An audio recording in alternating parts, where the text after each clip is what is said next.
wanita menyalakan api besar, membakar semua kenangan bersama pacarnya, membuang benda yang dulu ia anggap sebagai simbol cinta mereka, lalu memblokir semua kontak pacarnya, membawa koper dan pergi tanpa menoleh ke belakang, memutuskan seumur hidup takkan pernah bertemu lagi. Sementara itu pacarnya sama sekali tidak tahu. Ia justru sedang liburan manis di luar negeri bersama wanita licik itu, mengira semuanya sempurna, dan sang wanita takkan pernah tahu rahasianya. Namun 3 hari sebelumnya, wanita itu tanpa sengaja masuk ruang kerja yang selalu dilarang pacarnya. Di dalamnya penuh dengan kenangan tentang cinta pertamanya. Saat itu barulah ia sadar. Selama 3 tahun ini ia hanya dijadikan pengganti. Semua momen berharga yang ia kira nyata, bagi pria itu hanyalah penutup kosong karena cinta pertama tidak ada di sisi. Dan benar saja, malam itu ketika mereka sedang mesra, pria itu hanya melihat sebuah pesan, langsung berbohong soal urusan perusahaan, lalu terburu-buru pergi. Dengan curiga wanita itu diam-diam mengikutinya, hingga ia melihat dengan mata kepala sendiri, pacarnya berpelukan dengan cinta pertama di depan hotel. Hatinya pun benar-benar hancur. Ia segera menelepon ayahnya, mengatakan ia bersedia menikah dengan tuan muda yang sakit keras demi penghiburan terakhir. Dalam perjalanan pulang, ia melihat gelang di tangannya yang diberikan pacar. Kenangan masa awal pertemuan pun muncul kembali. Saat itu ibunya bunuh diri karena ayahnya berselingkuh. Ia kabur dari rumah,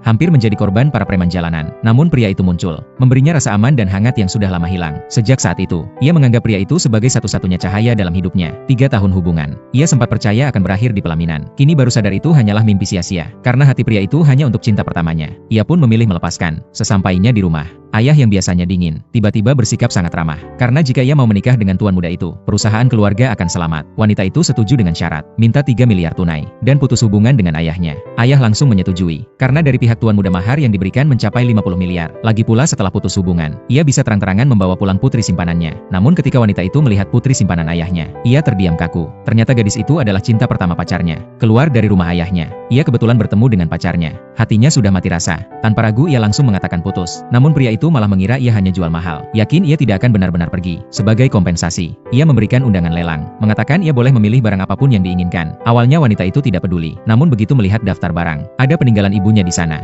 ia pun mengiyakan. Hari berikutnya di acara lelang, cinta pertama langsung menghampirinya dengan nada mengejek, mengaku hanya asal bicara ingin minta maaf di lelang. Tak disangka pria itu benar-benar membawanya. Saat itu wanita itu sadar, ternyata ia hanya dijadikan alat untuk menyenangkan cinta pertama, tapi yang ia pedulikan hanya peninggalan ibunya. Sayangnya cinta pertama mengetahui niatnya, dengan sengaja ikut menawar. Karena uang 3 miliar dari ayah belum cair, wanita itu segera kehabisan dana. Dengan terpaksa ia meminta bantuan pacarnya. Namun saat pria itu hendak mengambil kartu, cinta pertama berkata ia juga sangat menyukai kalung itu. Pria itu langsung berhenti, membiarkan cinta pertamanya membelinya. Setelah berhasil mendapatkannya, cinta pertama mencari alasan untuk menyuruh pria itu pergi, lalu mendekati wanita itu, mengatakan jika ia mau berlutut, kalung itu akan ia kembalikan, demi peninggalan ibunya. Wanita itu rela merendahkan diri dan berlutut. Namun cinta pertama malah berbalik, merobek kalung itu dan melemparkannya ke tanah. Melihat peninggalan ibunya hancur, wanita itu marah besar, hendak menamparnya. Tiba-tiba pacarnya muncul, tanpa mendengar penjelasan. Ia justru memerintahkan wanita itu meminta maaf pada cinta pertama. Saat itu wanita itu sadar,